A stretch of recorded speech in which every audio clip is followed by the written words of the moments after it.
Okay, Hare Krishna. Welcome everyone. Bhakti Vaibhava. Recording in progress. We're studying the third canto, Kapila Siksha. Today we're beginning chapter number 30. Om Jnana Timirandasya Jnananjana Shalakaya Chaksurun Militanyena Tasmai Shri Gurave Namaha. Nama Om Vishnu Padaya Krishna Pristaya Bhutale Srimati Bhakti Vedanta Swaminiti Namane Namaste Saraswati Devi Kauravani Pracharine Nirvishesha Shanyavadi Paschatya Deshatarine Vanchakalpatarubhyascha Kripa Sindhu Bhayevacha Patitanam Pavanebhyo Vaishnavebhyo Namo Namaha. Jai Shri Krishna Chaitanya Prabhu Nityananda Shri Advaita Gadadhar Shri Vasadi Gaur Bhaktavinda.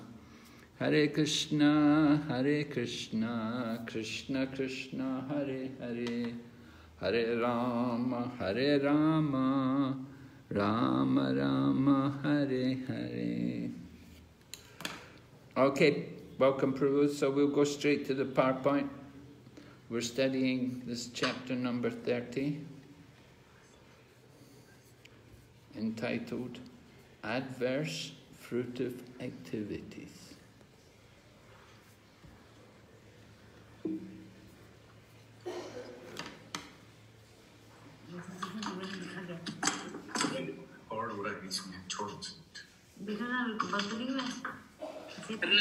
Mute yourself.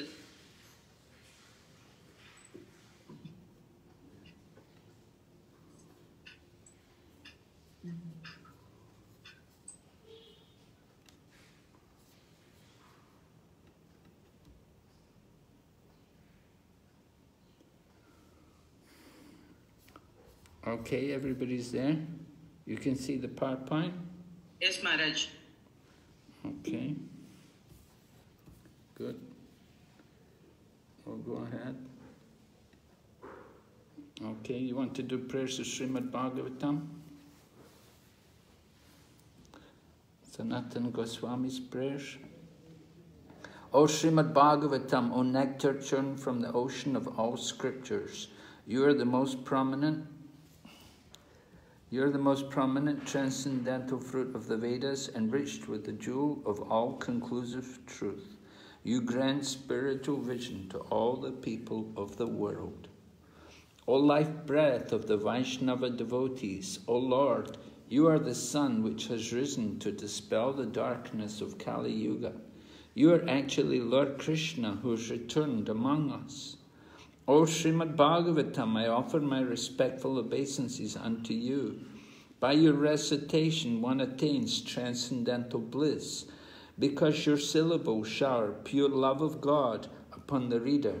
You are always to be served by everyone, for you are an incarnation of Lord Krishna. O Srimad Bhagavatam, O my only friend, O my companion, O my teacher, O my great wealth, O my deliverer, O my good fortune, O my bliss, I offer my respectful obeisances unto you.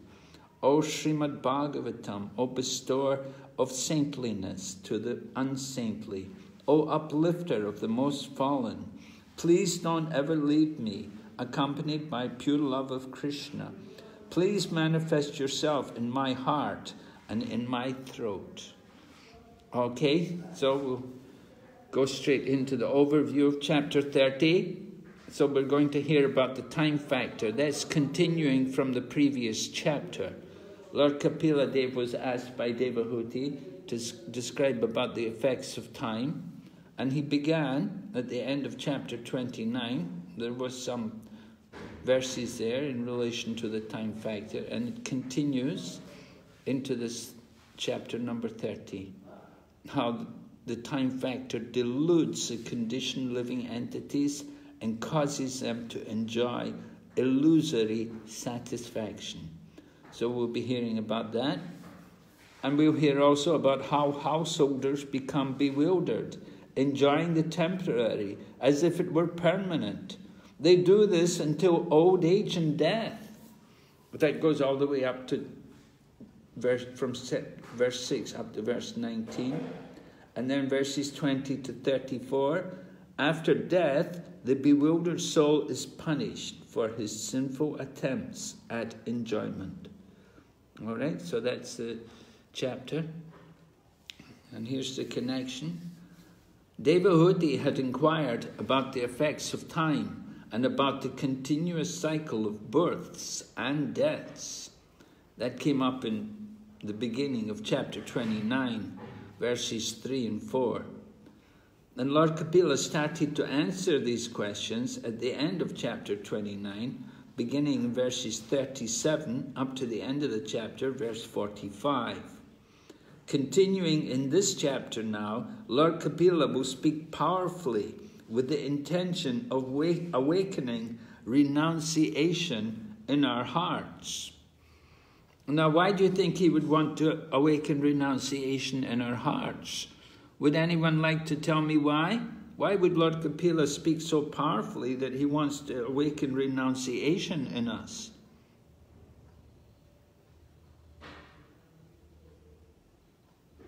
Yes? Sri Nitai Prabhu? Maharaj, Hare Krishna Maharaj, Dandavat Pranam. Is it because to relieve her of that separation from her husband and give her adequate knowledge? Well, he's not just speaking to her. What about us? Why does he want to awaken renunciation in our hearts? To advance in our devotional service, because devotional service, the advancement in devotional service is directly proportional to the amount of renunciation. So the more we renounce, the more we advance. Really? The more we renounce, the more what? More we advance in devotional service is proportional to the amount of renunciation. Well, of course, we have to be careful about that. We might become dry renunciates. Right? There are people very renounced, they're not devotees. Yes, Maharaj. So we have to be careful about dry renunciation. Just simply dry renunciation, extreme renunciation, that is not what we want. Right? What we do want to do, however, is to replace that attachment to sense gratification. We want to awaken attachment to Krishna. So if we're going to be attached to Krishna, there has to be some renunciation there. But it shouldn't be, we shouldn't overemphasize renunciation. The renunciation, if it's too much, if we go too extreme into renunciation, then the heart just becomes hard. So we want soft hearts to experience the connection, the loving relationship with the Lord. So we're warned about too much renunciation or too much cultivation of knowledge, too much gyan, too much vairagya. It's not so good. We want the heart should be soft so that we can experience loving relationships and feelings with the Lord. So that's the idea. So there has to be some detachment in the world, from the world, and that way then we can become attached to Krishna. And we can replace that renunciation. Instead of being renounced from the world, we want to become attached to Krishna. Okay, who would like to read for us here? May I read, Maharaj? Please, Prabhu. Whatever is produced by the materialist with great pain and labor for happiness, the Supreme Personality as the time factor destroys. And for this reason, the conditioned soul laments. The misguided materialist does not know that his very body is impermanent and that the attractions of home, land, and wealth, which are in relationship to that body, are also temporary. Out of ignorance only, he thinks that everything is permanent. Thank you, Prabhu. All right, so you can see in the picture the time glass, the sand there, this showing the passage of time. And so materialistic people, they're oblivious to the time factor. Materialistic people, they're simply thinking that they will conquer time. And they will think, I will live here forever. The materialistic people are all under that illusion, that we'll live forever. Nobody's thinking about the effects of time. Although we see the effects of time at every moment and all the time it's in front of us, the effects of time are there, still we're not thinking about it. We're not making any attempt to do anything about it. And rather we're thinking, well, when the time comes, I'll do something about it. And we see people, when the time comes, they run to the doctors, they go to the hospital, and they spend so much money, and they go to so many things to try to prolong their life in the material world.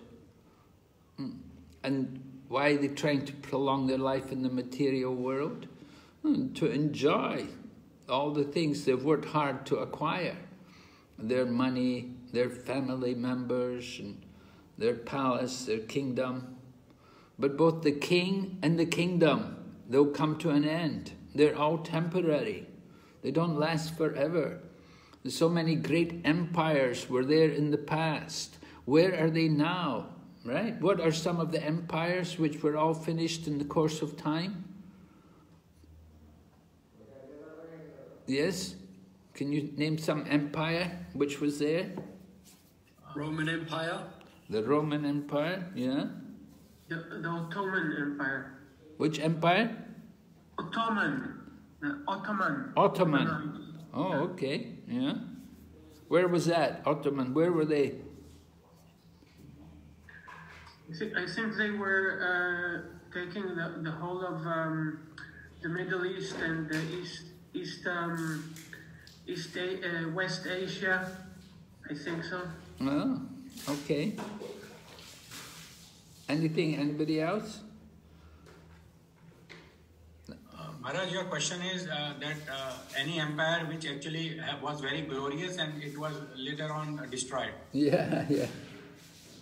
The Prabhupada talks about, he said, the Greek Empire, the Roman Empire, the British Empire, all of these things, they've all crumbled in the course of time. You had all these different European countries, they had empires. There was the Spanish Empire and the Portuguese Empire, and the French also had something. But everything gone in the course of time. So, time and tide, wait for no man.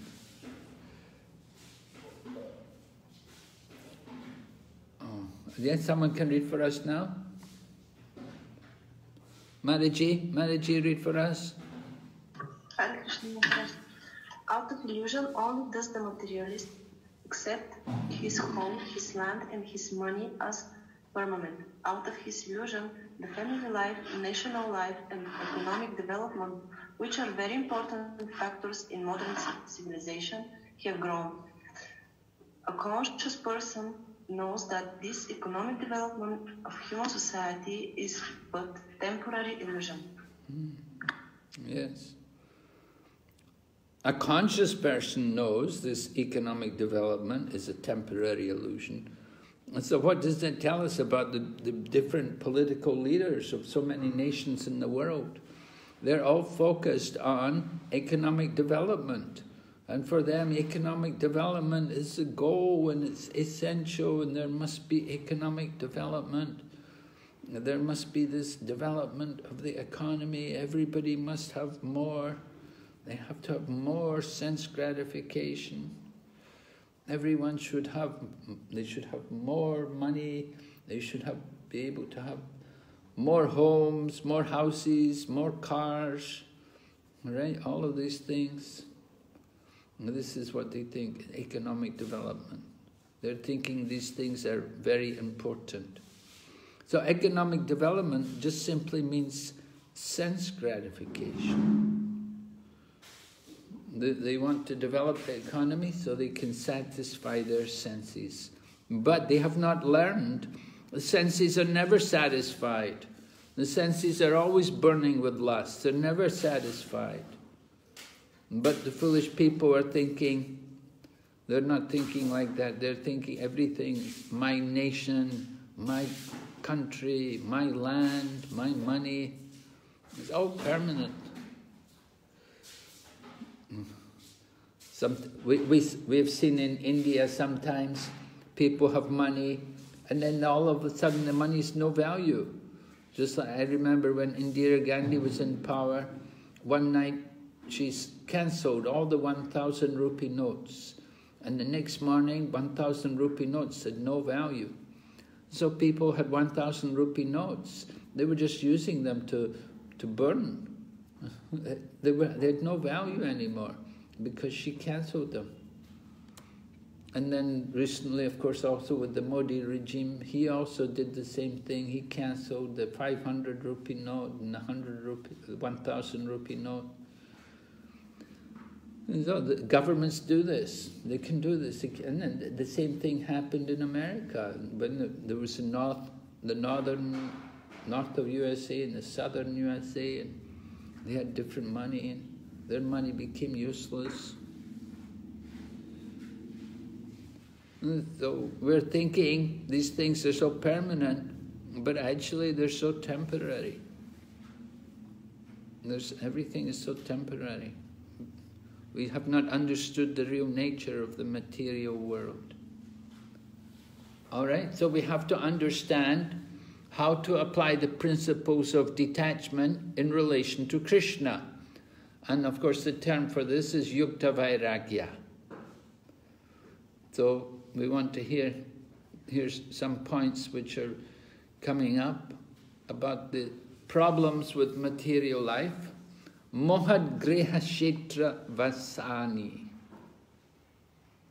Out of illusion, only does the materialist accept his home, his land, and his money as permanent. Nothing is permanent in this material world. When, however, one is enlightened in Krishna consciousness, he can use these for the service of the Lord. That is a very suitable proposition. Everything has a relationship with Krishna.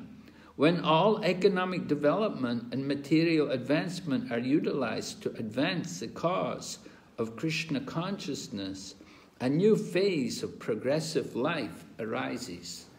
Text number 3 of chapter 30, purport. So Srila Prabhupada is guiding us how to understand the proper use of economic development. As he said, nothing wrong with economic development. It has its use if it's in relationship with Krishna, if we know how to use it. Just like advancement of technology. We're not against the advancement of technology. When Prabhupada went to America, people were challenging him. They said, "Oh, are you against our advancement of technology? Are you against our development as a nation?" And Prabhupada said, "No, I've simply come to teach you the one thing you've forgotten." He said, "You have forgotten about God. So I've come to teach you that. I'm not against your advancement of technology or your advancement of the economy. I just want to remind you how to use these things properly. And they should be used in the service of the Supreme Lord.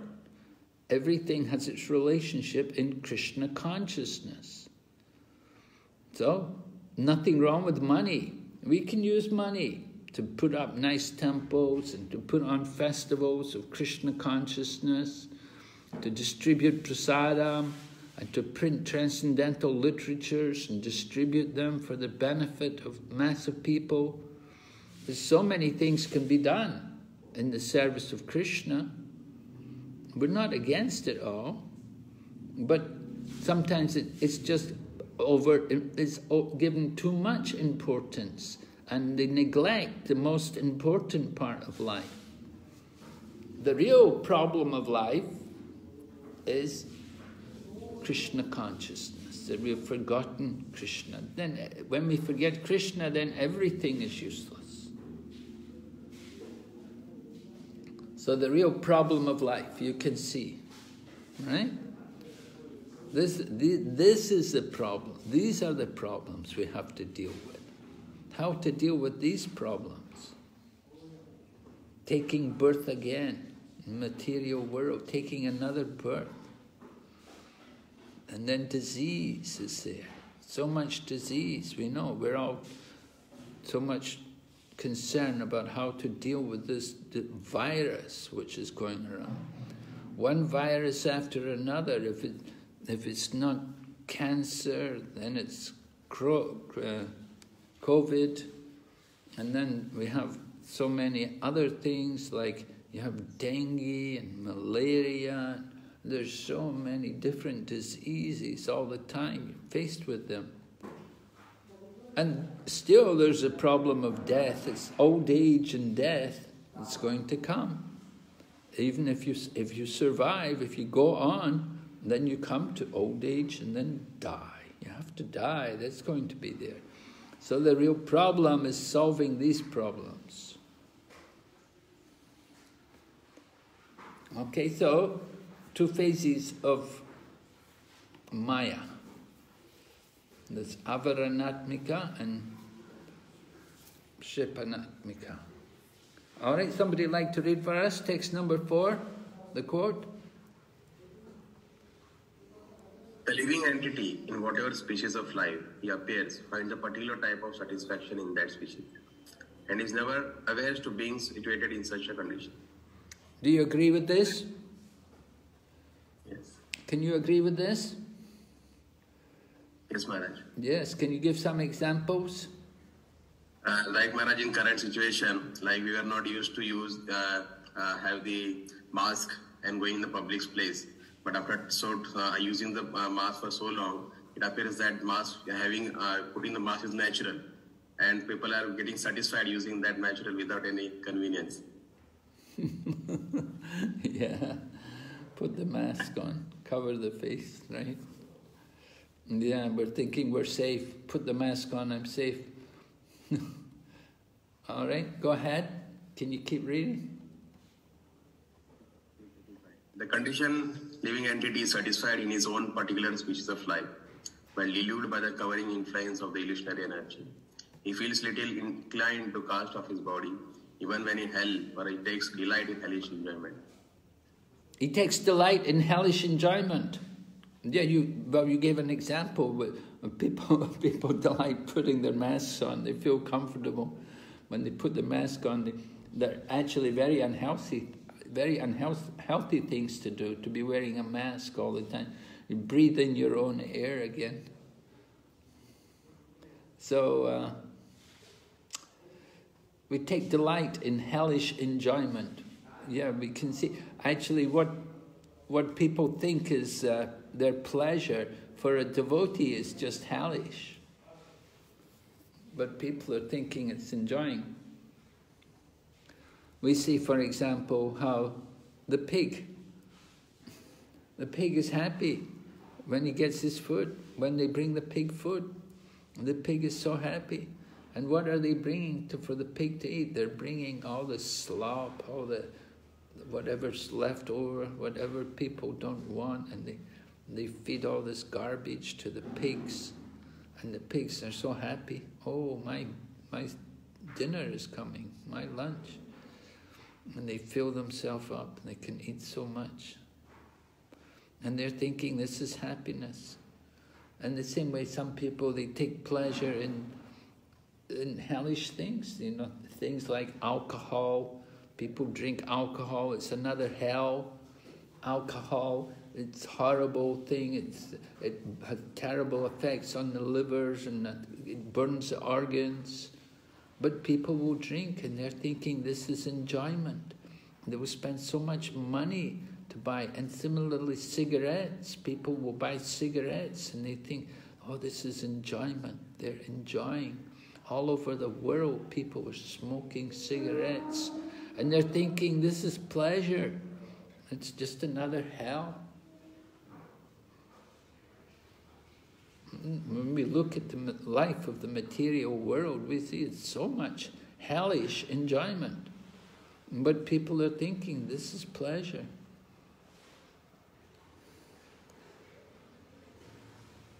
All right. Oh, here we go. There they are.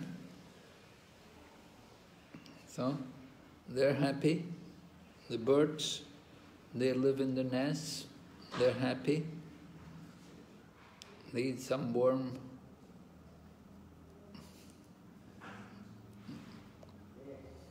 And then the monkeys, they can sit very quiet for some time, and then suddenly they move and they will steal something from you. Give you so much trouble.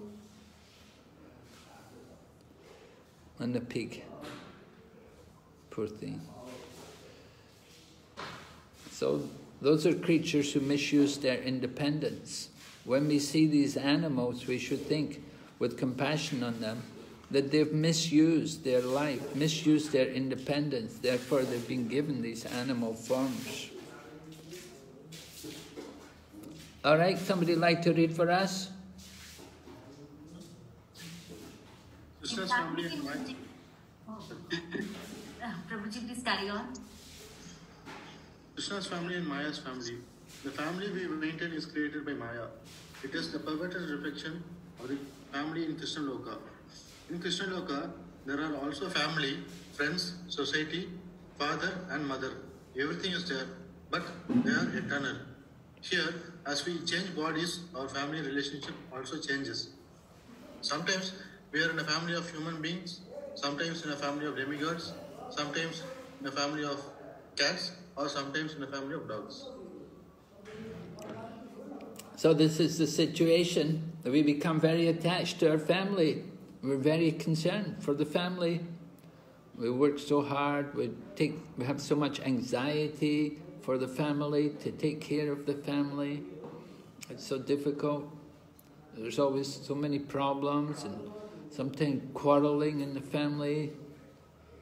So many difficulties are there, but we will take great efforts to maintain the family, to keep the family together. But in course of time, family will be separated. And we know the stories about how it was Srivas Thakur. He had a child, there was a child in his house, and Lord Chaitanya was having kirtan there one night, and one child died with a fever. He passed away from the world. And so in the morning, Lord Chaitanya found out about it. Lord Chaitanya was surprised that Srivas had not told Lord Chaitanya about the passing of the boy. And Lord Chaitanya came and put his hand on the chest of the boy and then requested the boy, "Where are you going? Why are you leaving here?" At that time, the boy came back to life and spoke words to everyone and said, "Who is my father and who is my mother? I have had many fathers and mothers. I have passed my time according to my karma. I passed my time in this family. Now that time is up. It's time for me to leave and go to another family, take birth some other place." So hearing the child speak philosophy, everyone who had been grieving, everyone became convinced. They understood the nature of the soul and they no longer lamented. So our life is like that. We're in one family, sometimes in one family, sometimes in another family. It's not eternal, but we do have a family which is eternal. And that is the family in the spiritual world, in Krishna Loka. And Prabhupada said there's also family there. So that is actually the real family. We want to be there with that, with our family there. Srila Bhaktisiddhanta Saraswati was asked, what is better, the Brahmacari ashram or the Grihasta ashram? So when Srila Bhaktisiddhanta Saraswati Prabhupada was asked this question, he thought for a minute, and then he looked at the devotees asking the question, and he said to them, actually he said, Grihasta ashram is better. But then he said to them, not the Grihasta family of this world. He said the family of Nanda Maharaj. He said the real family is the family of Nanda Maharaj. You want to go to that family and be in the family, be with the family of Nanda Maharaj. That is in the spiritual world. So that is the best ashram. None of these ashrams here in this world are eternal. They're all temporary. All right, someone else read, please.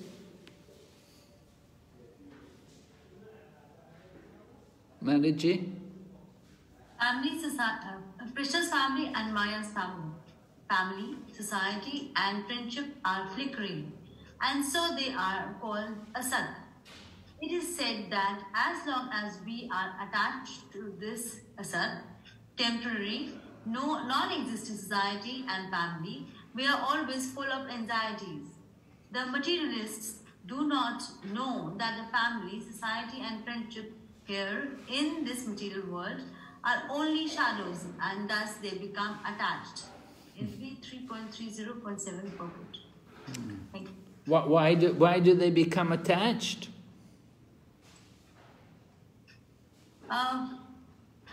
Because they think that we have to stay here only, and they are very attached to the family. I mean, that way.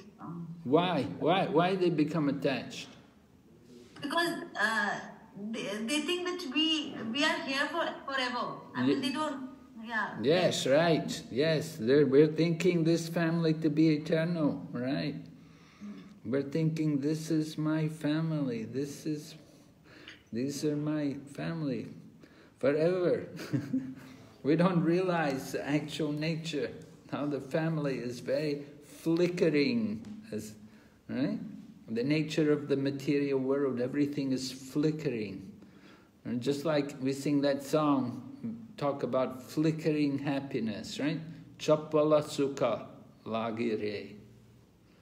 Edina yamini, how does it go? And this song by Lochandas, Bhajahari Mana Srinanda Nandana Abhaya Charanara Vindari. So it talks about flickering happiness. They work very hard serving wicked and miserly people just to get some flickering happiness. Kapila Siksha labha lagire. Etana yovana putra parijana itiki achipara nitire. Kamala dala jala jivana talamala bajahu haripada nitire. Right? The life is tottering. Nothing is steady in the material world. So we should worship Lord Hari. This life is tottering. And goes on, just like a drop of water on the lotus flower. And so the water rolls off the lotus leaf back into the water. So like that, material life, always full of anxieties. The non-existing society and family, always full of anxiety. So this is the nature of this world. The spiritual world is Vaikuntha, no anxiety, but we're in this world of anxiety. So much anxiety. Oh, I will lose my job. I have a job, I'll lose my job. Maybe I'm going to lose my job. Maybe there's no work. Because of this COVID, so many people, they lost their jobs. And they have no job, then they have no food. They have no income, there's no food for the family members. So much anxiety. All over the world, it's like that. So the family, society, friendship is only shadows. But we become attached. We become attached to the shadow. We have to know what is the reality. All right, so a little exercise for you. How many people do we have in the class today? 13, Maharaj. 13, all right. 12, 12, Maharaj. Huh? 12. 12, okay, so 6 pairs. Okay, Maharaj, I'll make them. Right? And you have to reflect on an experience in your life when the principles described in Srimad Bhagavatam regarding the temporary nature of material family relationships became apparent to you. Well, we hope it became apparent to you at some point. Right? We hope it's become apparent. We'd like to hear from you. All right? So we'll give you 5 minutes to do that. Okay, Maharaj, can I open the rooms? Yes, please.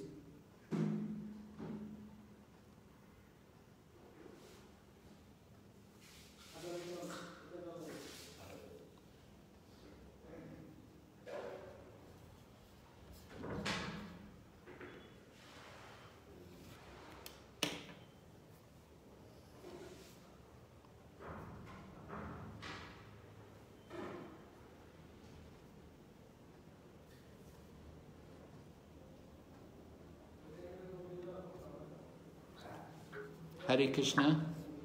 Hare Krishna, Maharaj. Who is your partner? Actually, I see only you in this room. No, there's 3 of us here. Sachitanaya Prabhu. Yes? Hare Krishna, Maharaj. Hare Krishna Prabhu, Dhanabats. Hare Krishna. So do you have any experiences like this? Where you could realize the temporary nature of these relationships? I can say for myself that being in a family life since 13 years, I think I cannot specify some specific particular incident, but just the nature. Can you hear me well? Yeah, no problem, yeah. Simply the nature of family life, it's just dragging. There's so much expenses all the time, and there is it's like a magic circle. Whenever you think everything is fine materially, then there's another thing to take care of. So it's quite obvious. It's quite obvious that it leads nowhere. I mean, spiritually speaking, it leads nowhere. At least my humble experience. And of course, by learning the whole of these units since the beginning of Canto 1 up to now, it becomes very, very clear. Okay, is your wife also a devotee? Yeah, of course. We actually live here in Mayapur. Oh, okay. Since 3 years. Okay. Where were you living before that? Israel. Oh. Was very very harsh life. Just a casual life of work and sleep. And what did you do there in Israel? I worked as a computer technician. Oh, okay. Then seeing the family only on weekends, and then being very tired, and so it's very obvious that there's not much to await. But when everything is centered around Krishna, then like Kapila Dev says, then everything becomes very satisfying to everyone. Does your life change a lot being here in Mayapur? Yes, so much. It's much better for you? Yes, uncomparably. Oh, okay, good. What service do you do here in Mayapur? The same. Oh, computer technician. Yes. Yeah. Uh-huh. Okay. Are you working for a company or for the Mayapur itself? No, I fix hardware. I just fix the computers of the devotees and the different departments here. Oh, okay. Good. What about Sachitanoi? Hare Krishna Maharaj, one of nearby one devotee is there. He lost the job after this COVID situation. He was serving Sri Lanka temple, and after this COVID situation, he lost the job and he went back to his land home. He is staying nearby me, and he recently got married, and after this COVID situation, he lost the job, and because of that, he could not maintain his family, and his wife left, means divorce taken, and presently he is serving in this temple, and again he is willing to get married and preparing for another Grihasta life. So from that point I can experience that this temporary material life is so temporary, and we are trying to get benefit or trying to get enjoy from this world. Even in devotee family also, we are trying very much hard to maintain our family and to satisfy all family members. Are you also in Mayapur? No, Maharaj, I am in Orissa. Which temple? Bhubaneswar? It's 260 kilometers away from Bhubaneswar. It's a remote district, of tribal district. Oh. Do we have a center there? Yes, Maharaj, small Namhata center is there. Okay.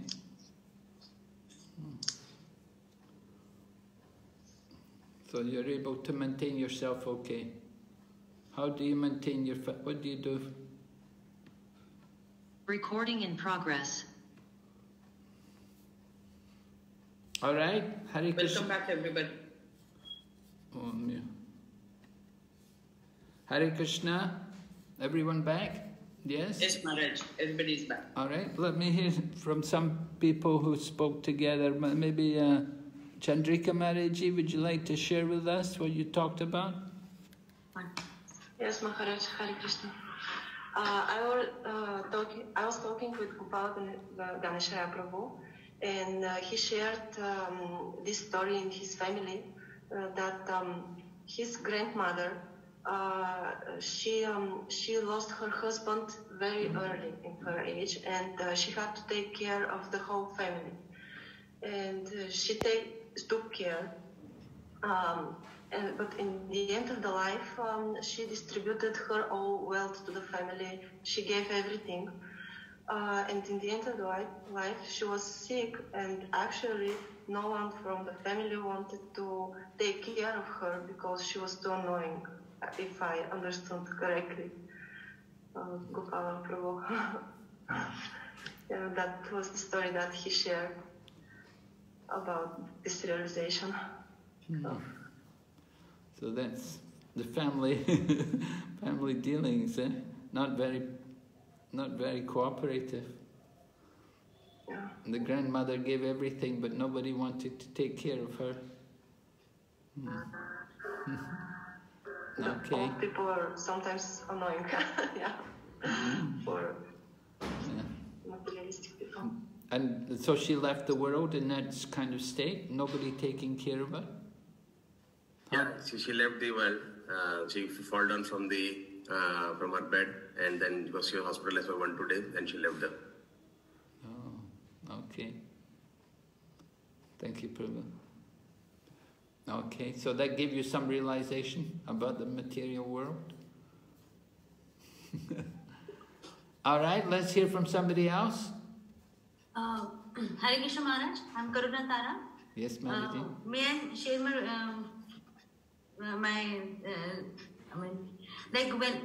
as earlier I told when my son died, I became very upset.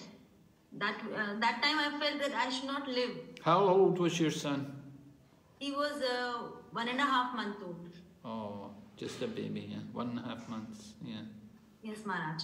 So I felt very upset and I felt that I should not live, here, and I lost all hope. But then my Prabhuji, Mahavira Rupa Prabhuji, he told me like everything here is just temporary and you should, surrender to Krishna. And that time I learned that by surrendering to Krishna and doing devotional service and becoming Krishna consciousness, that is the true happiness. Only by that we can get true happiness that way. So I, from that time I started doing this, becoming Krishna consciousness and doing devotional services and all. Good. Yeah, we have some pastimes like that about children leaving the body, and it's in Chaitanya Lila. I mentioned about the son of Srivas Thakur, how he died. And then we have in the Srimad Bhagavatam, we have the pastime of Chitraketu's son. Yes, Maharaj. So these things are there to help us in these kind of situations. Yeah, Maharaj, may I ask regarding one thing regarding Chitraketu Maharaj? Like Angira Muni blessed Chitraketu Maharaj with the son, and but he must be already aware that the son will die. That is why he kept the name of the son as Harsh Ashok. So why did he give the son to Chitraketu Maharaj when he already knew that this son will become the cause of lamentation for Chitraketu Maharaj? Well, Chitraketu wanted the son so badly, he had to have it. The only way he was going to get through it was he had to give him the son and let him have the son, and then he can experience the difficulties. Sometimes you have to go through these things in order to understand the nature of life. We had so much attachment, he had so much desire to have the son. So, okay, let him have the son, and then after the son dies, then he will understand a bit more. He'll have a bit more realization. He'll understand more the nature of the world. We have to hear about these things. It helps to awaken detachment for us.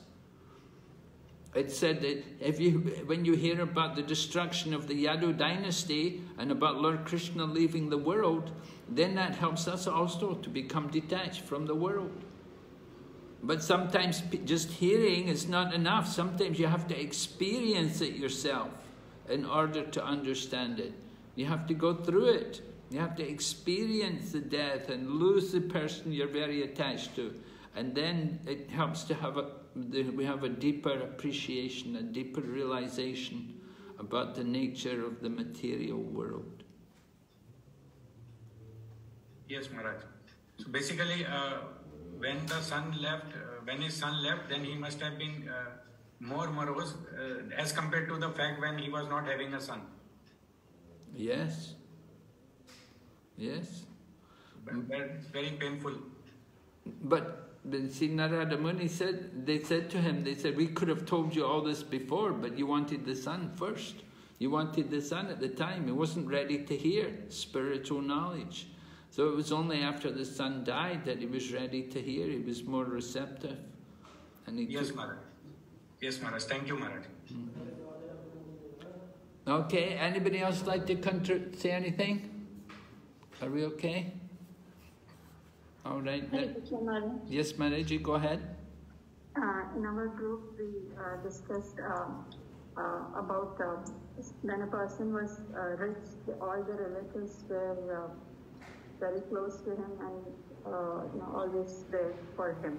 But once his business flopped and there was no relatives around to help him, all the people who used to be with him no longer were his friends at that time.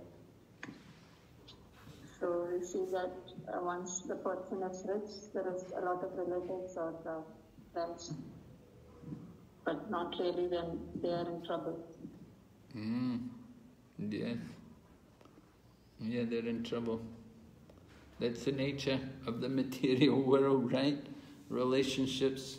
It's a lot of trouble. But we can't avoid that. It's there. It's inevitable. It's a part of life. But we have to be able to deal with it in Krishna consciousness. The temporary nature of these relationships has to be understood by Krishna consciousness. We cannot be neglectful.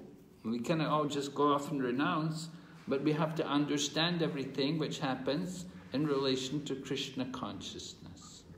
So that's important for us.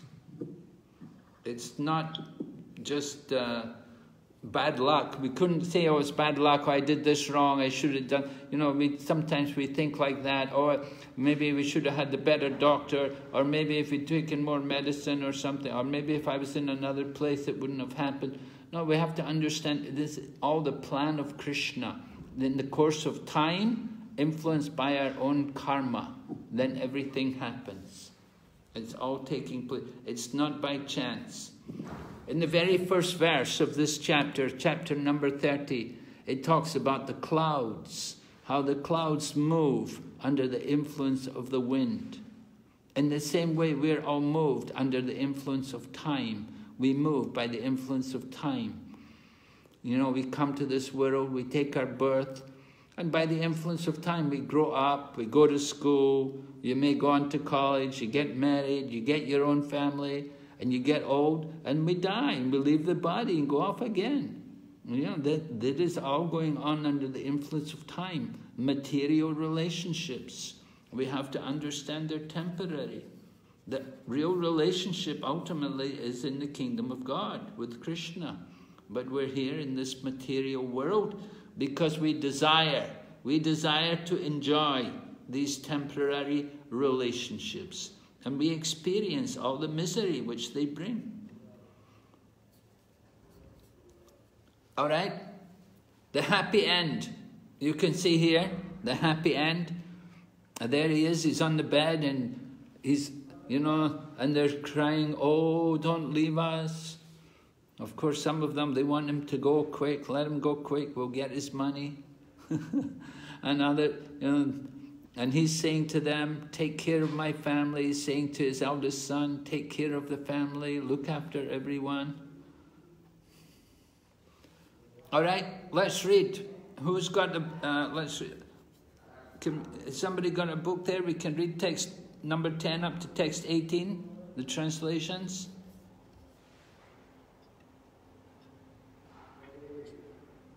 He secures money by committing violence here and there, and although he employs it in the service of his family, he himself eats only a little portion of the food thus purchased, and he goes to hell for those for whom he earned the money in such an irregular way.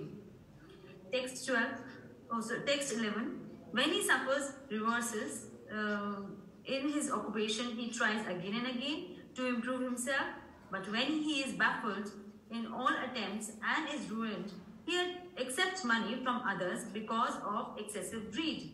Text 12. Thus the unfortunate man, unsuccessful in maintaining his family members, he is bereft of all beauty. He always thinks of his failure, grieving very deeply. Text 13. Seeing him unable to support them, his family and others do not treat him with the same respect as before, even as miserly farmers do not accord the same treatment to their old and worn-out oxen. Text 14. The foolish family man does not become averse to family life, although he is maintained by those whom he once maintained. Deformed by the influence of old age, he prepares himself to meet ultimate death. Text 15. Thus, he remains at home just like a pet dog and eats whatever is so neglectfully given to him. Afflicted with many illnesses such as dyspepsia and loss of appetite, he eats only very small morsels of food, and he becomes an invalid who cannot work anymore. Text 16. In that diseased condition, one's eye bulge due to the pressure of air from within, and his glands become congested with mucus. He has difficulty breathing, and upon exhaling and inhaling, he produces a sound like gora gora, rattling within the throat. Text 17. In this way, he comes under the clutches of death and lies down, surrounded by lamenting friends and relatives. And although he wants to speak with them, he no longer can because he is under the control of time. Text 18. Thus, the man who engaged with uncontrolled senses is maintaining a family, dies in great grief, seeing his relatives crying. He cries most pathetically, in great pain and without consciousness. Hare Krishna. Thank you, Mataji. Thank you very much. Thank you, Prabhupada. Yes. Okay, so we heard the description there about the dying man. And how true it is. It's so close. It's just reality, isn't it? From your own experiences, some of you also describe similar situations in your own homes. This is the end, the happy end, as he described it in Srimad Bhagavatam. So material life is like that. What is the solution to these problems? You know, we're going to get old, we're going to have these problems, it's going to be there. What is the solution? Let's read. Krishna's family or Maya's family. It is judicious, therefore, to give up family attachment before one attains old age and take shelter of the Supreme Personality of Godhead. One should employ himself in the Lord's service so that the Supreme Lord can take charge of him and he will not be neglected by his kinsmen. From text 13, purport of this chapter number 30. So Prabhupada's explaining here, we have to take shelter of the Lord. We have to take shelter of the Lord. We have to somehow give up that family attachment. Before old age comes, we have to somehow detach ourselves from that situation. And Prabhupada suggests how to do it. Employ himself in the Lord's service so that the Lord can take charge. Then we won't be neglected by the kinsmen. So Prabhupada explains our Krishna conscious centers, particularly in Mayapur and in Vrindavan, they're meant for that purpose. That people can retire, that they can come, retire here and take up some humble service in the service of the Lord. This was actually what Prabhupada wanted, that Prabhupada himself came to Vrindavan in his old age, right? Prabhupada left his home, he saw the difficulties in his family life, and he got out from the home. Prabhupada was thinking he would stay at home and try to preach, but then he saw so many difficulties. Of course, he had a business initially at Allahabad, and that business failed, and then came back to Calcutta, was living in Calcutta, and he was trying to do some preaching work, but nothing was happening. It wasn't. And then one time, even his own books, his Shastras went missing, and he wondered what had happened to them. And he thought that one possibility was that somebody in the family had taken the books and sold them to go and buy biscuits or something, to drink with their tea, to take with their tea, something like this. So Prabhupada saw time to leave home. He saw the family members were no longer respectful. Previously, when Prabhupada had a business and he was maintaining the family, then everything was nice. But when the economy, when his business failed and no longer had so much money anymore, then people began to be disrespectful to him.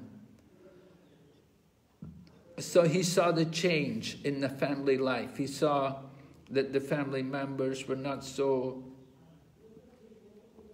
polite and courteous in their dealing with him. They didn't give any respect to him anymore. And he understood it's time to leave home.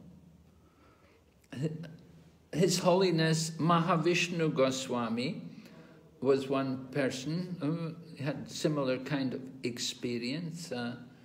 He was a family man, and he also left home and came to the Krishna consciousness movement. And he explains, he said it's better it's better when you leave home that they should be saying, where did he go? He said, if you don't leave home, one day they'll be saying to you, when are you going? So if you wait until they say, when are you going, that's not very good. It's better you go before that happens. And when you leave home, they should be saying, where did he go? So we see Vidura coming home to Dhritarashtra's, to his brother Dhritarashtra, and Dhritarashtra's there in the care of the Pandavas, and Vidura comes to preach to Dhritarashtra and to get him out of the home. And he really preaches very strongly to him. And Prabhupada's purport is very powerful. Prabhupada's purport in that section, he said, 5,000 years ago there was only one Dhritarashtra, but he said today you'll find a Dhritarashtra in almost every home. People are so attached to the home, they don't want to get out of the home. So they should. You know, you may say you have a wife, it's all right, you can take your wife with you. We see Gandhari followed Dhritarashtra. She followed him. That's the duty of the chaste wife. She follows the husband. So the husband goes to Mayapur, Vrindavan, the wife should follow. They go there, they can live in the holy dham and do service. Take up some service, that's the idea. We see Ajamila, in the pastime of Ajamila there in Srimad Bhagavatam in the 6th canto, how Ajamila leaves home and he goes off after the Yamaduras came and they were countered by the Vishnu Duras. Then after that, then Ajamila understood he had to go from the home. He got out of the home and he went up to Hardwar and he stayed in a Vishnu temple in Hardwar. And he gave up his body on the bank of the Ganga and went back to Godhead. So this is a preparation. We have to prepare for the end of life. This is what we're supposed to do. Some people, they just want to stay home. They hang on to the home and they're trying to make eternal arrangement, an eternal place for themselves in their home. They don't understand. We have to leave home. So better to... Yes, Prabhu? May I ask one question, Maharaj? Yes, Prabhu. Maharaj, you mentioned that we have to prepare for leaving the body by going to Mayapur and Vrindavan in the last stage of life when we have fulfilled the family responsibility. So, since it is a preaching mission, so is it like a choice that okay, we remain connected to the temple which we are connected to and continue the preaching, or we, after the family responsibilities are over, we go to Vrindavan or Mayapur and take some humble service as suggested by you, or both are okay? Both are okay. No difference. Yeah, you're doing some service for a local center, that's all right. You can do that, yes. But the Holy Dham, the significance of Holy Dham is much more than what is there for other places, Maharaj. Well, the temple is also Holy Dham. The Holy Dham is where Krishna is. Krishna is in the temple. You know, some devotees, some of our devotees in ISKCON, they choose to leave the body in their own centers, so there in America or somewhere in the West, they leave the body there. Not everybody comes to the Holy Dham to leave the body. You can leave. Sometimes it's just easier just to be there. You know, maybe as you're a devotee, then you have the association of devotees who care for you and who know you, and they can comfort you and help you to leave the body. So sometimes it's easier just to be in our own place rather than go to the Holy Dham. You come to the Holy Dham, nobody knows you maybe, and you're here in the Holy Dham, nobody may be taking care of you. But in your own place, you know, you have a group of people there, you have devotees and everyone, they can help you, they can be taking care of you. Yes, Maharaj. So it's practical. Yeah, thank you, Maharaj. Rajshekhar Prabhu's hand is up, Maharaj. Yes, okay. What's the question? Or comment? Rajshekhar Prabhu, please go on. You have to unmute yourself.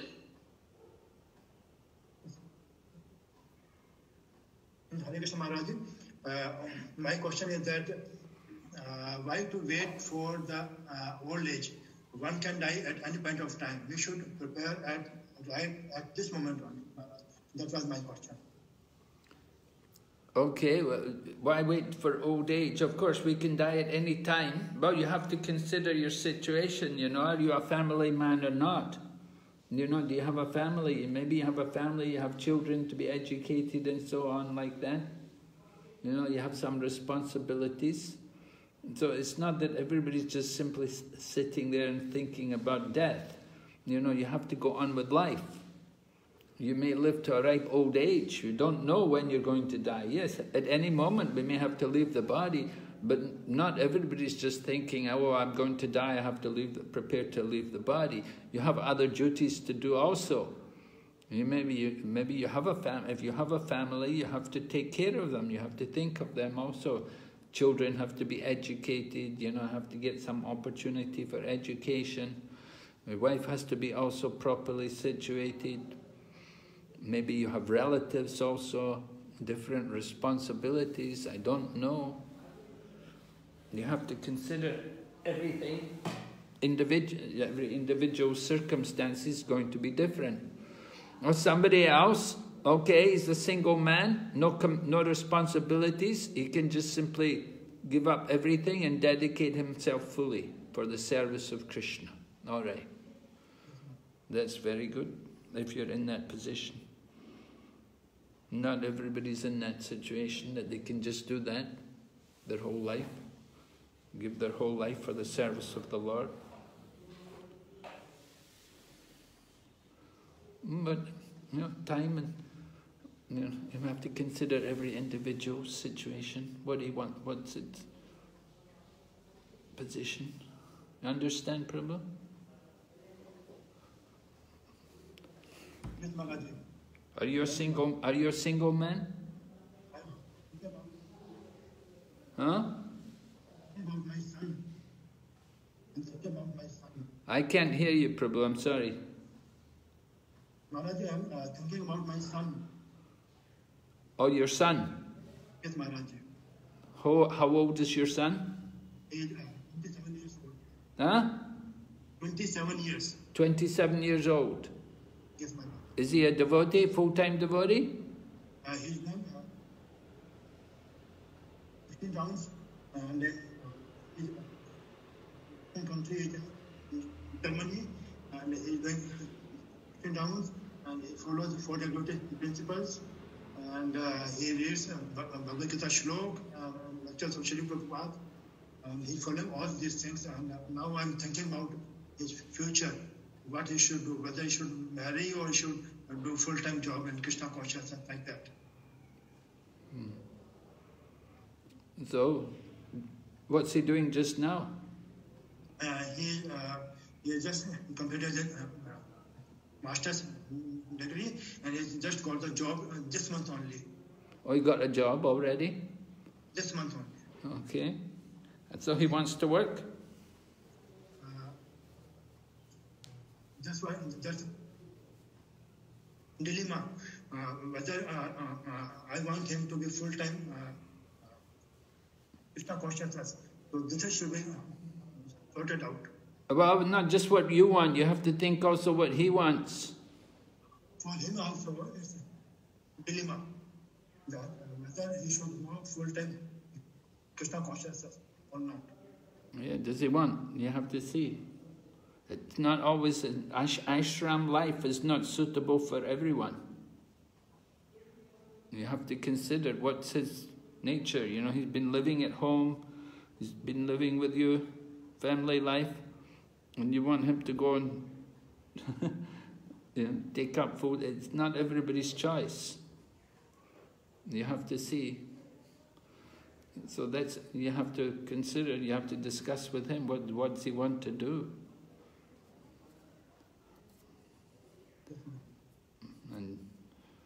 Other people are there. What does your wife think also, you know?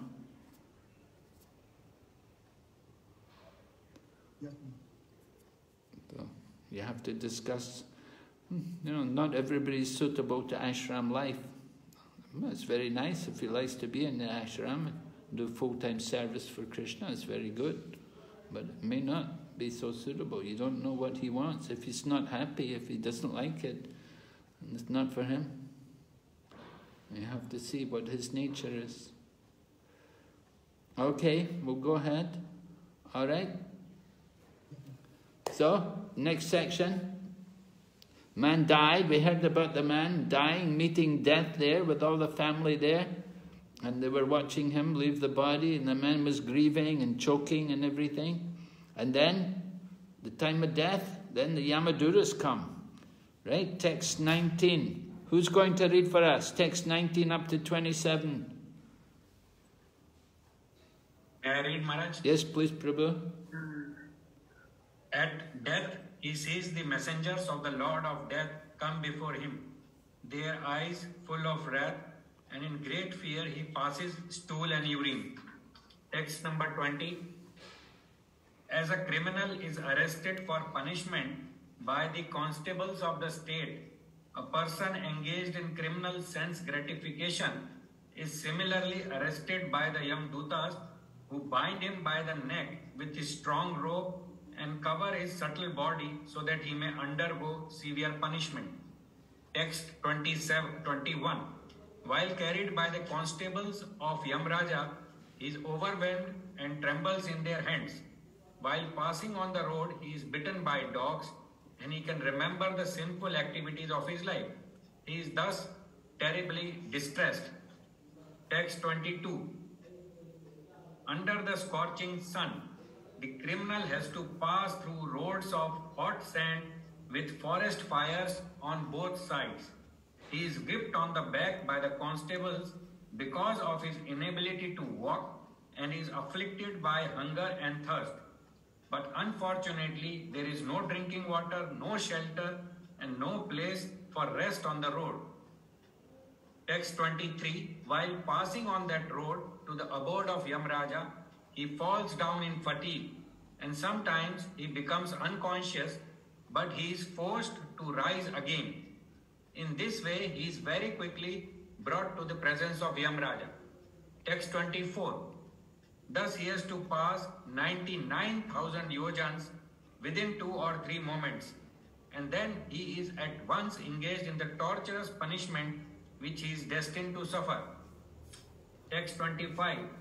He is placed in the midst of burning pieces of wood, and his limbs are set on fire. In some cases, he is made to eat his own flesh or have it eaten by others. Text 26. His entrails are pulled out by the hounds and vultures of hell, even though he is still alive to see it, and he is subjected to torment by serpents, scorpions, gnats, and other creatures that bite him.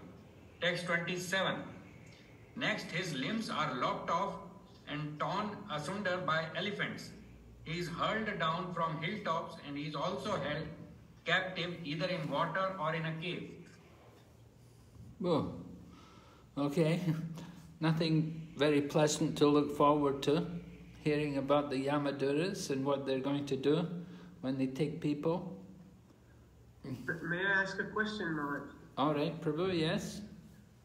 So this description by Kapila is it is relevant for any living entity that is taken to Yamaraj, or is this like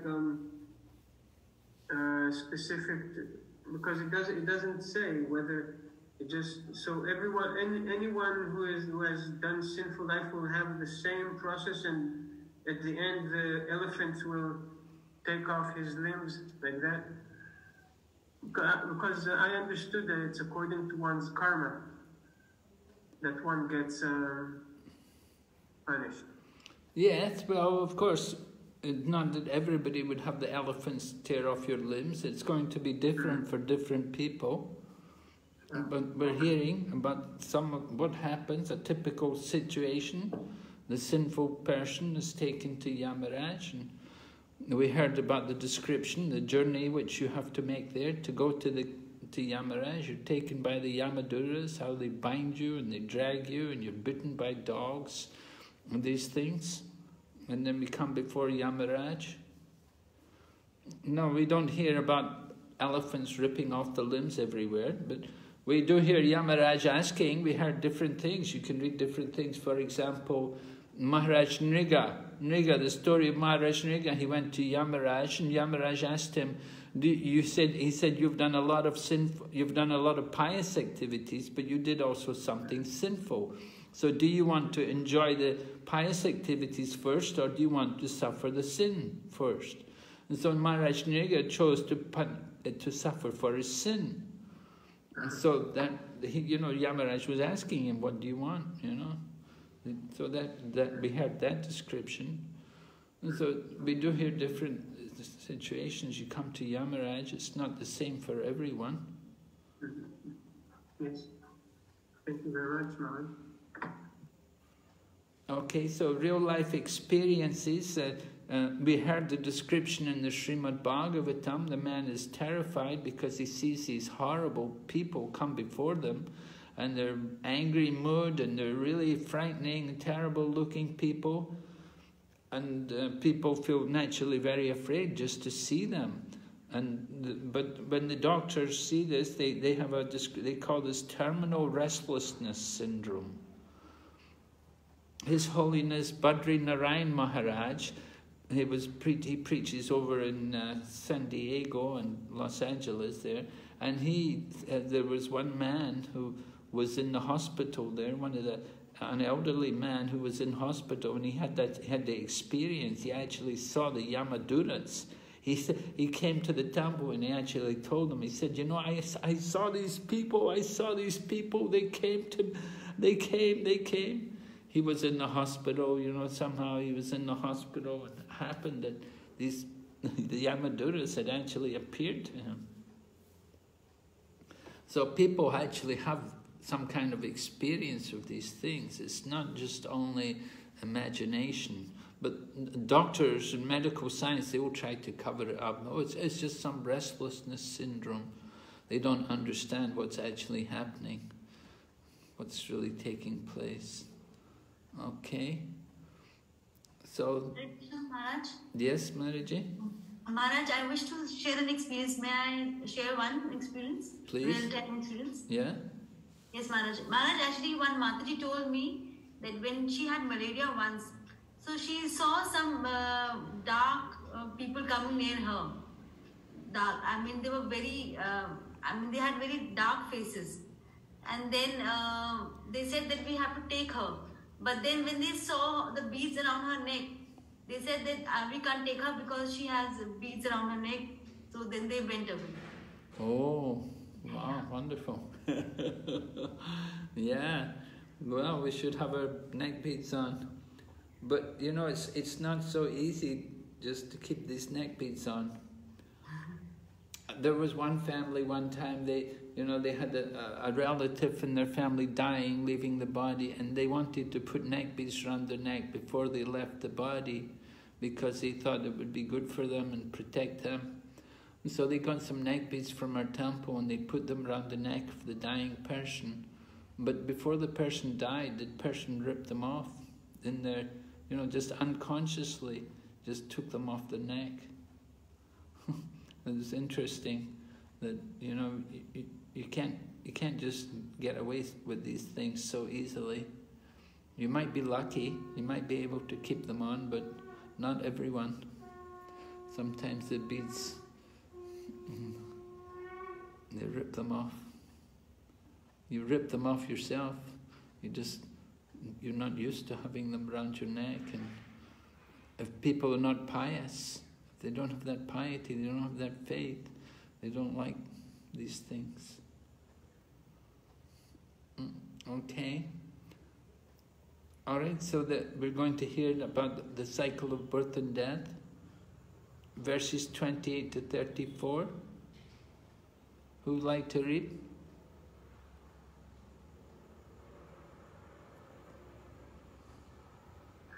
I can read. Yes, please, Prabhu. Thank you. Men and women whose lives were built upon indulgence in illicit sex life are put into many kinds of miserable conditions in the hells known as Tamiswat, Andatamiswat, and Gaurava. Lord Kapila continued, My dear mother, it is sometimes said that we experience hell or heaven on this planet, for hellish punishments are sometimes visible on this planet also. 30. After leaving this body, the man who maintained himself and his family members by sinful activities suffers a hellish life, and his relatives suffer also. 31. He goes alone to the darkest regions of hell after quitting the present body, and the money acquired by envying other living entities is the passage money with which he leaves this world. 32. Thus, by the arrangement of the Supreme Personality of Godhead, the maintainer of kinsmen is put into a hellish condition to suffer for his sinful activities, like a man who has lost his wealth. Therefore, a person who is very eager to maintain his family and kinsmen simply by black methods certainly goes to the darkest region of hell, which is known as Anhatamiswat. 34.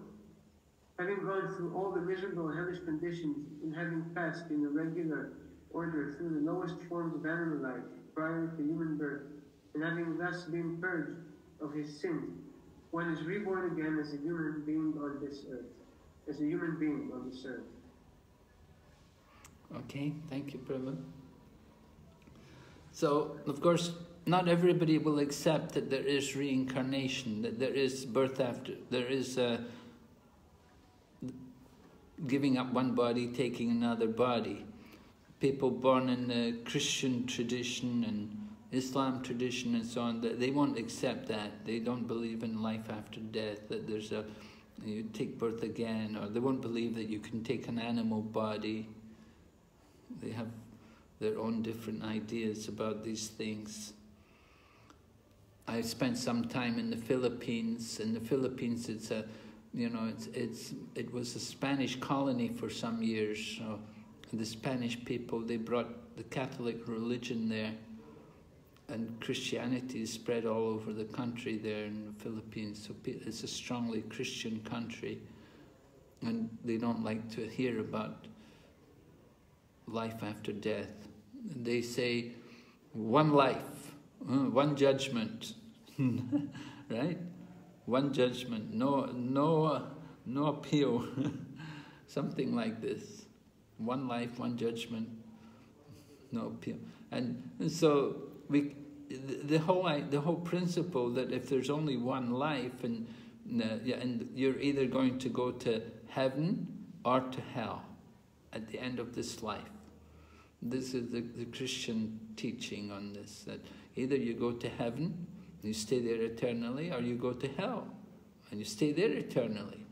So we can point out to these people that if this is true, then it takes away the concept of any mercy on behalf of the Lord.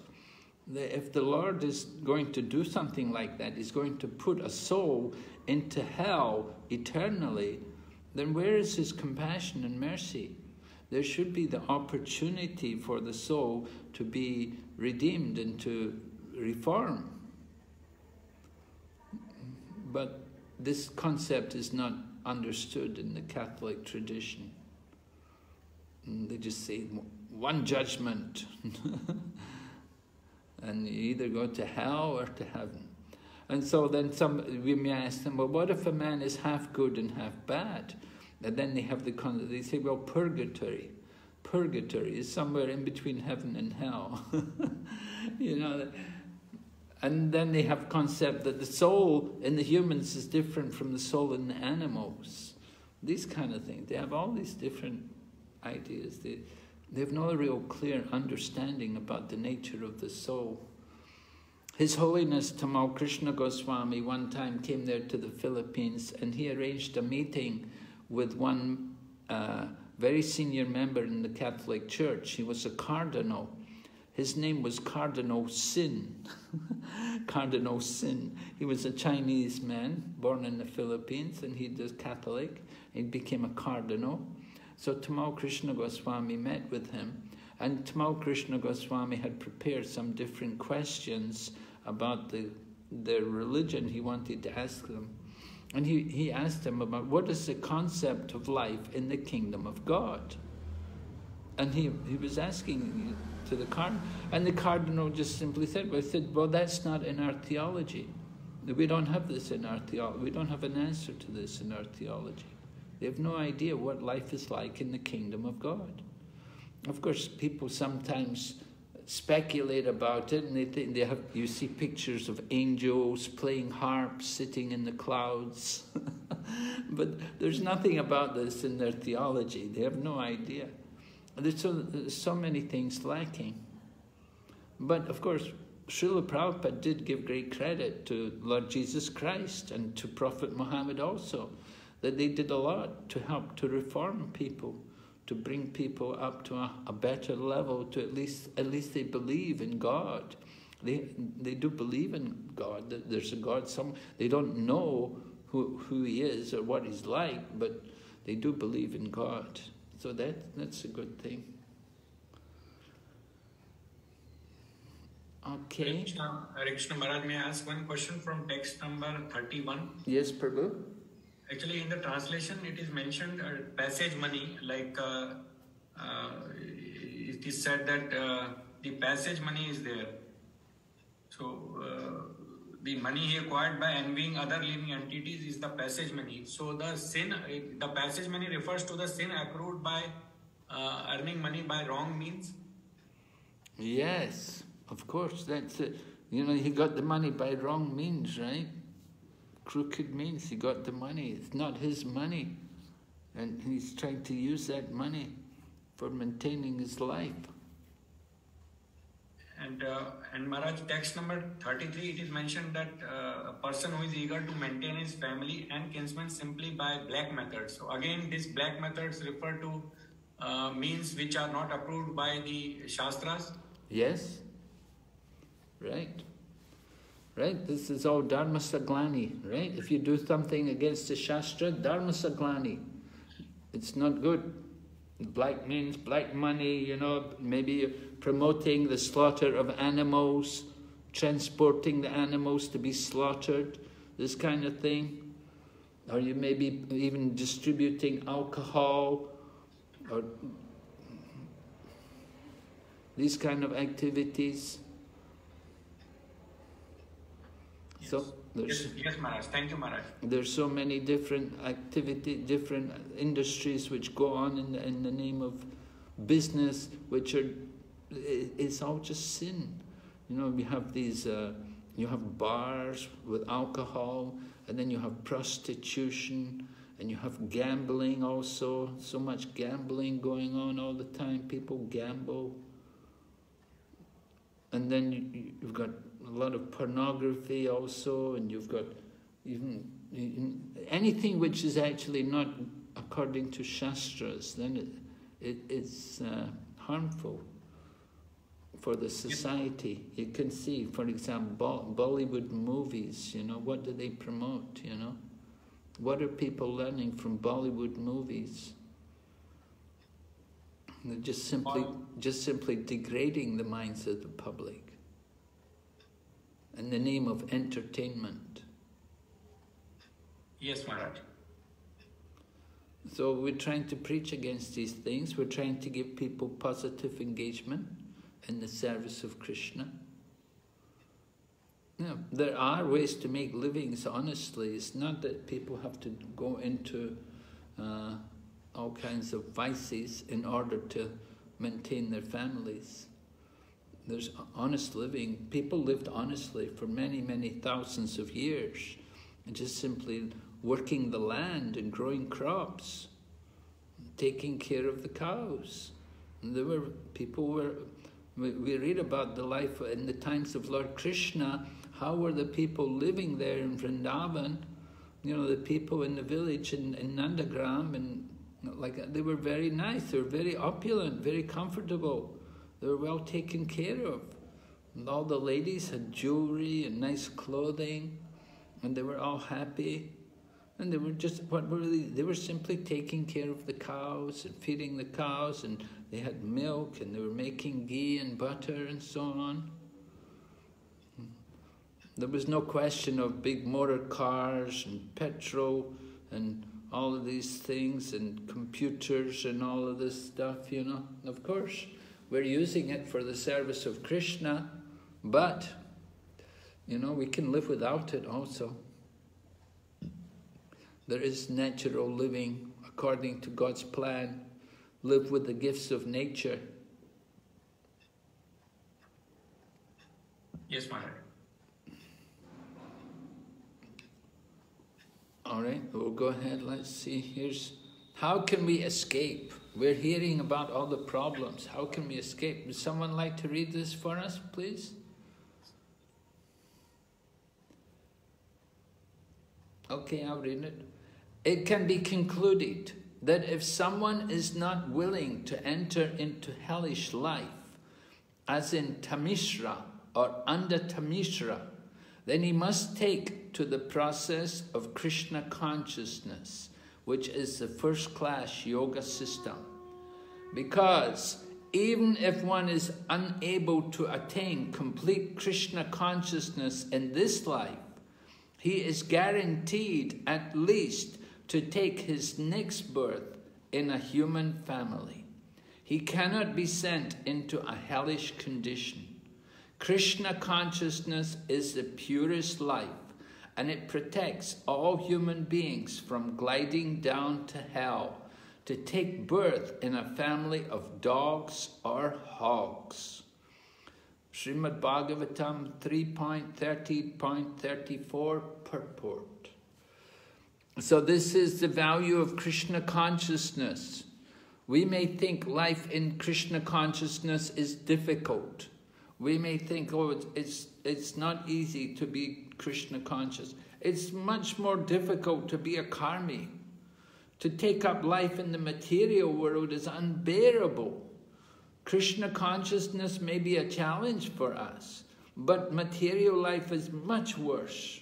And the result of material life is simply go to hell, enter into these different hellish conditions at the time of death. But if we take up Krishna consciousness and we stay in Krishna consciousness, it protects us. As Prabhupada says here, at least we're guaranteed next birth in a human family. In a human family. And it will be a good family also. We know from the Bhagavad Gita, Lord Krishna describes if we practice if we practice yoga even for a short time, we still may have material desires. Then we go to the higher planets and we satisfy our material desires there.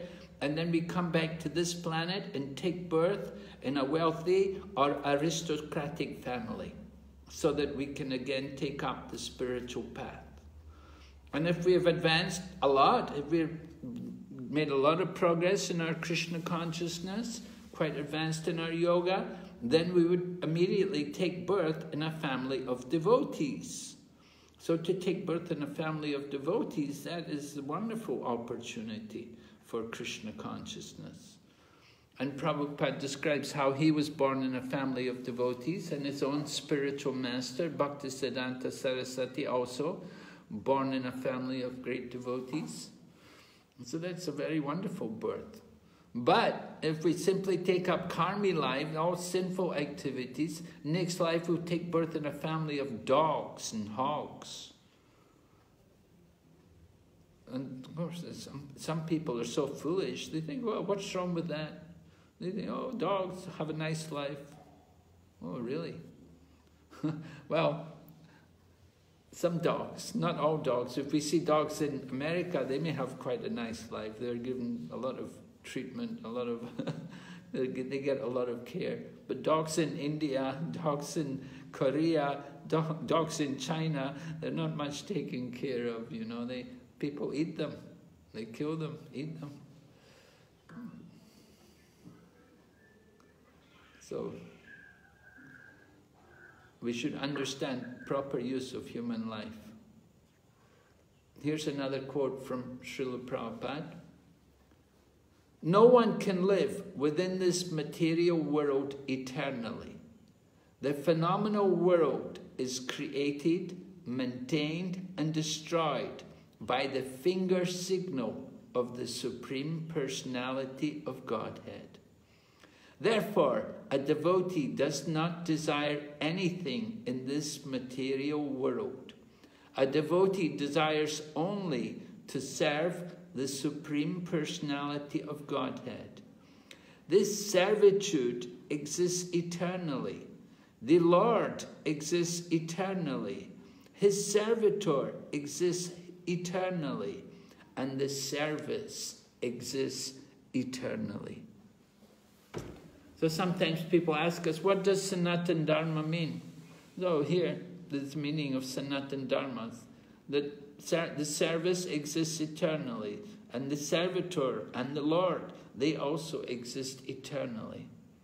And so this is Sanatana Dharma, eternal service to the Lord. And Prabhupada talks about the finger signal of the Supreme Personality of Godhead. The Lord gives this signal. This signal was mentioned also in relation to, I was teaching that we were studying the beginning of the third canto in relation to Uddhava and Vidura. Maybe you remember when you studied that, about the Lord was departing from the world, and he gave a signal to Uddhava that he should go to Ashram. And so we have to see the signal from the Lord. We see different signals from the Lord. Sometimes the Lord shows a signal to us that we have to take up Krishna consciousness. We have to get free from this material world.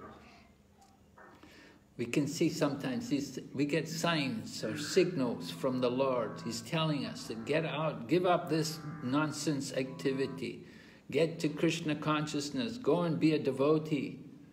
We learn from Krishna not to waste our time in the material world, endeavoring for the useless things of this material world which have no value and are of no good to us. Get out from this world and take full shelter of Krishna consciousness. Because this world is not eternal. And Prabhupada told us this modern civilization is doomed to failure. It is just a question of time. It is falling apart. Every moment we can see more and more destruction, more and more chaos in the world. There's no future in this material world. We should take shelter of Krishna consciousness. We should be convinced of the futility of materialistic life and take up Krishna consciousness with great enthusiasm and conviction. Okay, are there any questions? Hare Krishna. Yes, Prabhu? One question related to what you just said, that we should see the futility of this material world. So devotee expressed that her disgust just before, in chapter 25, just before Kapila Dev started speaking. So is that also the consciousness of a devotee, that he feels disgusted by the material world? Yes, that helps. Yes, that if we are thinking that there's something good in the material world, this is going to be an obstacle to us cultivating Krishna consciousness. There's a verse in prayers by Queen Kunti. Queen Kunti says, Janma Aishwarya Shrutashribir Edamana Madapuman Naivarhati Avidatam Vai Tuam Akinchana Gochara. Akinchana Gochara. She uses the term Akinchana Gochara, meaning the property of the materially impoverished. That if somebody's on the path of material advancement, trying to cultivate birth in a good family or material opulence and prosperity, or good education and bodily beauty, if one is attached to these things, then they cannot know Krishna. But Krishna gives himself to those who are materially impoverished. They give up the material. They're not attached to the material world. They don't identify with the objects of the material world. They see it all as Krishna's energy. And they see it for the service of Krishna, not for their own pleasure. This is the idea. We want to see everything that it's Krishna's energy. It's meant to be used for Krishna's pleasure. Just like we spoke in the beginning about money. That you get money, or you have land, you have property, use it for Krishna, for the service of Krishna. And don't use it for sense gratification. Don't exploit. Don't just think this is mine, this is for my enjoyment. But understand it's given to us by the grace of God, and it's meant to be used for His service. Thank you, Maharaj. May I say another anecdote? Yeah, please. Regarding the hellish conditions and the journey to hell. So sometimes I will give my daughter, she's almost 7. So sometimes I'll give her Bhagavatam books to watch the images there. And at all times, she has gone through all the images practically, but sometimes she will ask specifically to look again at the paintings, at those pictures about the hell, different hellish places. And I've asked her, why do you like these? Do you like these pictures just to look more than others? And she said, yes, actually, because it's very interesting. So I was just seeing this as an interesting phenomenon to share with all of you. Oh, she considered these pictures very interesting, yeah? Yes, although she has seen so many pictures in all the cantos, but these are very interesting, and she is actually asking questions about each and every picture to understand what's going on there. You explained to her the different sins which the people did. Yes, according to whatever knowledge I have. It's mostly in the 5th canto, so... Yes, right, in the 5th canto, yeah. Right. Yeah, description of the hellish planets are there. Yes, and we hear about the different hells which are there and the different sins which people do and what they undergo for punishment for their sins. Actually, all these descriptions of hell, they're also there in the Buddhist religion. If you go to many Buddhist temples, which I often visit a Buddhist temple, have a look to see, and I often see these different things. They promote hell. The Buddhist concept, the whole Buddhist concept is to detach people from material sense gratification. So in Buddhism, they do things like they have a dead body, and they'll keep a dead body, and people will meditate on the dead body. They'll see the dead body, and they think that ultimately this is the end. And this is and the Buddhist temples, they have also they have the crematorium, and so they bring the dead bodies there to the crematorium, burn the body. And sometimes the monks will go and they'll sit in the crematorium and they'll just sit there and meditate, because ultimately this is the end. Because Buddhism, for them, ultimately everything is zero. There's nothing, and so they see the world as nothing. And they meditate on nothing, on the endless nothing. That life has no meaning, and the stuff. So they meditate on and they have a picture. They don't have much pictures. They have pictures of hell, and they have pictures of a skeleton, the bones of a body. And sometimes they'll keep the bones of the body there in the temple, just for people to see. This is what you are. You are these bones, you see. You're just simply these bones. They have no life. And this way they understand life has no meaning. And this is their Buddhist philosophy. So they meditate on the suffering of material life. I was asking one monk about, why do you chant on 108 beats?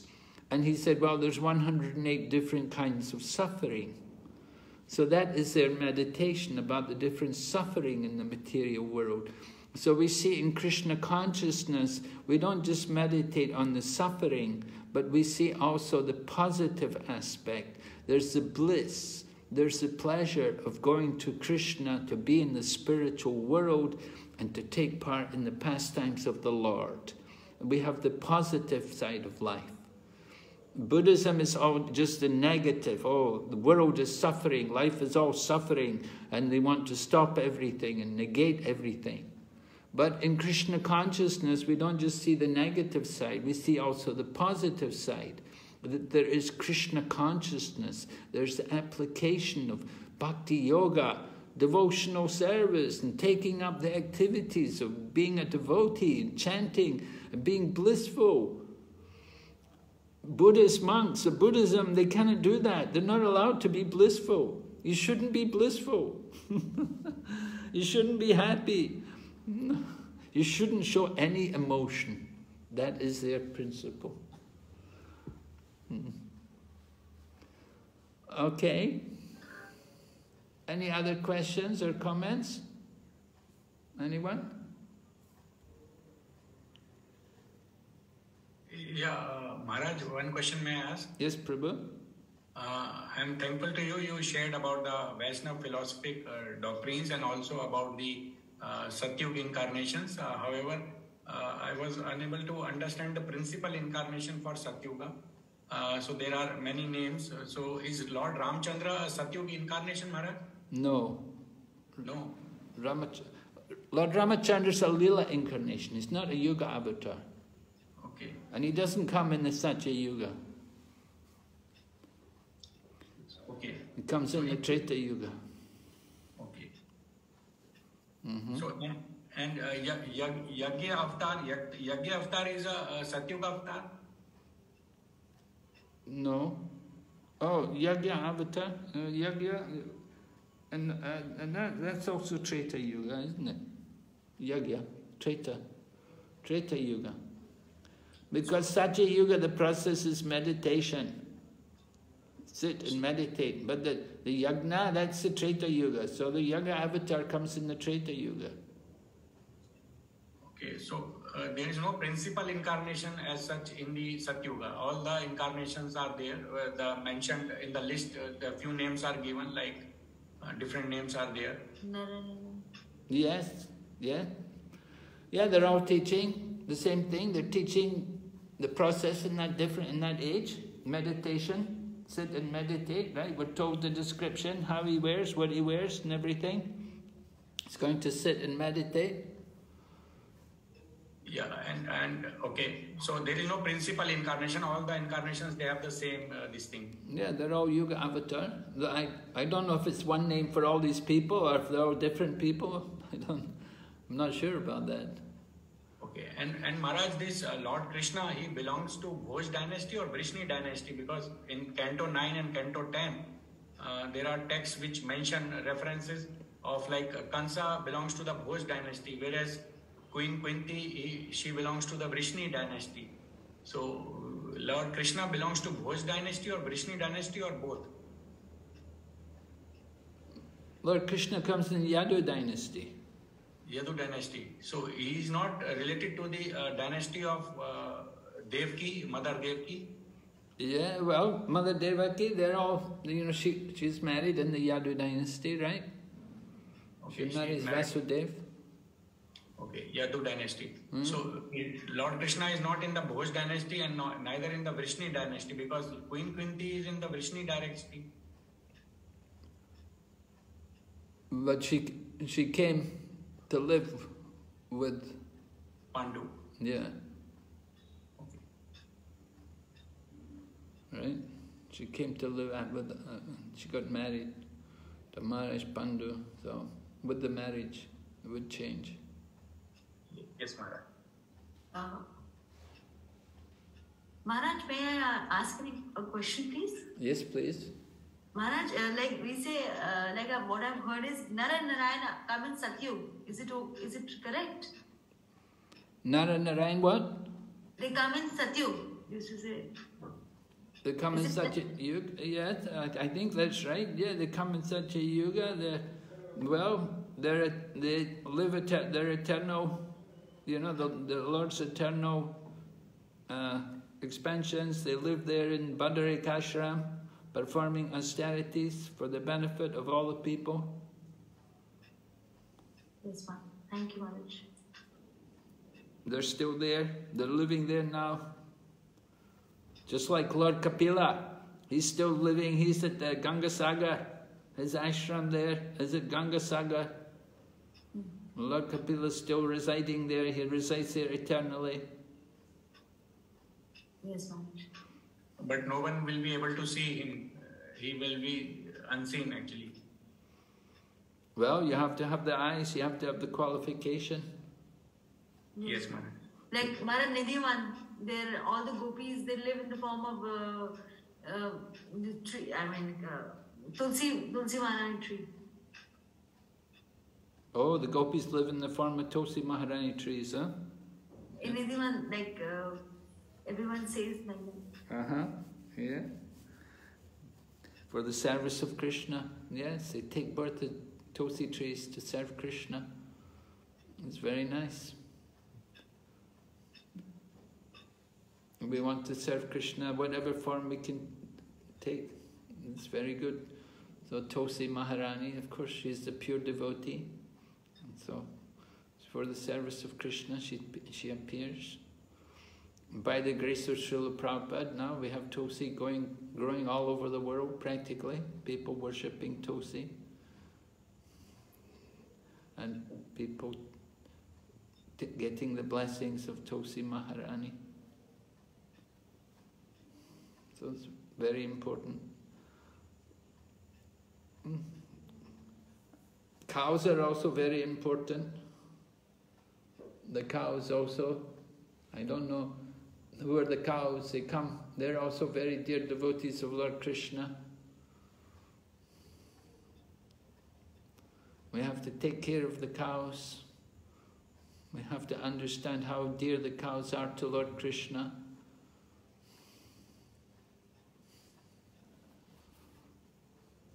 So there's so many things to be done, to be understood.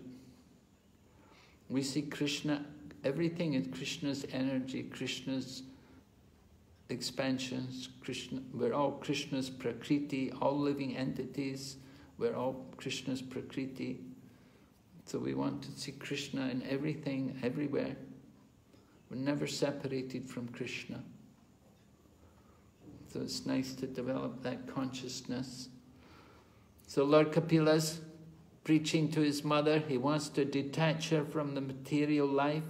He's telling her about the nature of this time, how time deteriorates everything.